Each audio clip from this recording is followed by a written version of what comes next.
I'm just thinking to help Boris with his reshuffle, because there's something quite extraordinary about Boris and the Conservative Party at the moment. I'm making porridge. The Conservative Party, as we know, has led the way in putting women in high office, Mrs. Thatcher and sadly Mrs. May, but it hasn't led the way sometimes in putting the right women in high office. And I'm really thinking mostly of Priti Patel at the moment.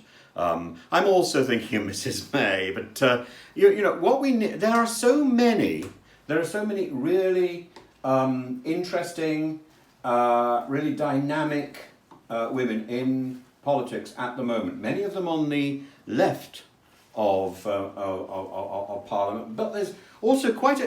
Let me give you my list of ladies to look out for in the Conservative Party, and they start.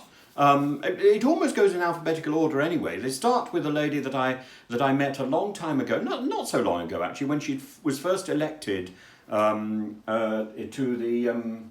the Oxford and Abingdon seat, and she was in fact my MP, Nicola Blackwood, and I think she's very dynamic. She knows exactly where she's going. I think she's a good person. Then there's Fiona Bruce. Now she's not the journalist, but she's got capability. She could give a good run for her money. She'd outdo Priti Patel any day, I think. And Justine Greening, I like her. Rebecca Harris, Seema Kennedy, Anne Main. Have you come across Anne Main or Tanya Mathias from Twickenham? And she's somebody to look out for. Anne Milton in Guildford. Why are these women not being given the opportunities that Priti Patel has got endlessly? What is it that Priti Patel has got that these women do not have? Because it's not a brain. Caroline Noakes, Rebecca Powell, stupendous. And then there's those amazing ladies who have already been in Parliament and who should be brought back again into government. Amber Rudd. Now I remember bumping into Amber Rudd at the last parliamentary election. Her daughter is a journalist. She gets into the news every so often, and she's had a bit of a tough time.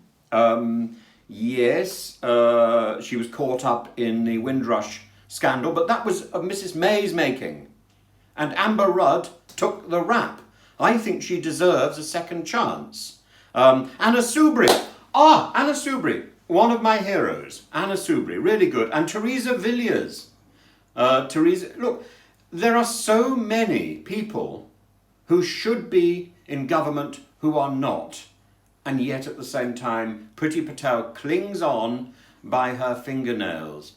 It's deplorable.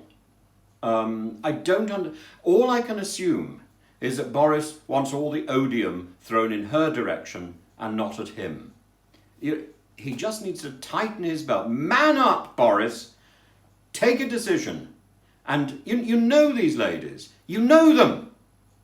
And select some of them. Give them an opportunity, because it's not only an opportunity for them. This is not just about breaking the glass ceiling. This is about doing the right thing.